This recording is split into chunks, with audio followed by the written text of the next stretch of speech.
Did you know that Varang and Tsu'tey's family crossed paths? In the graphic novel Avatar, The Next Shadow, Tsu'tey's mother, Atsu, and his father, Teo, are struggling to deal with their grief after Tsu'tey's death and believe that their other son, Arbok, should take over as Aloektan instead of Jake, despite being named by Tsu'tey as his successor. They came up with a plan to manipulate and use their youngest son to put an end to Jake. They convince Arbok that he should not stop at just the first blood, to continue attacking, hoping to humiliate Jake in front of all the Na'vi people. After invoking first blood, Arbok begins the fight with Jake, but loses due to his inexperience. Frustrated by his loss, he throws his knife at Jake, which causes a small cut and leads to Jake collapsing. A confused Arbok is challenged by those around them, and they accuse him of poisoning his own blade. Realizing that his parents betrayed him by poisoning the knife, he flees into the forest with warriors right behind him. Atsu heartlessly calls out to him that he cannot outrun justice. There's a little foreshadowing there.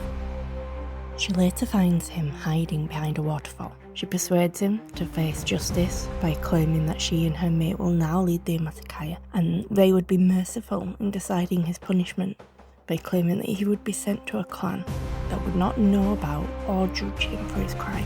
Knowing that he had little choice, he followed her back to their clan at the Tree of Souls, where Jake's avatar body had managed to recover after being given an antidote by Moa. Atsut and Teo were deeply unhappy with this, but Arbok seemed happy, proclaiming that all things are possible through Ewa. Now Jake has recovered, many of the people called for punishments for Arbok and his parents. After speaking to Tsu'tey through the Tree of Souls while unconscious, he decided to be merciful and choose exile, rather than death. Arbok speaks of the clan Atsu offered to him, to which Jake and Moa agreed to. The trio are then set off for the Menquan clan, but not before she spits out, "Keep your charity, Vrtep. We regret nothing." Clearly, she's a lovely lady. During the first night, they set up to rest and eat, but Arbok is obviously still upset over his parents' betrayal, and knowing that they will only cause him more problems, so he decides that he will make his own path and leaves them together. Teo is upset and he doesn't want his son to leave, but Atsu coldly shouts to her mate, "Let him go. He only slows us down anyway." This is where the graphic novel ends, but thanks to the new book, Avatar Fire and Ash, the Visual Dictionary, we have a little hint that at least Atsu made it to the Menquan.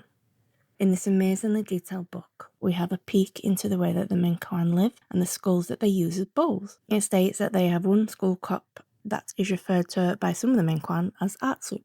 Since it's unlikely that the two Na'vi would have the same name, there's a huge possibility that the skull cap does indeed belong to Atsut.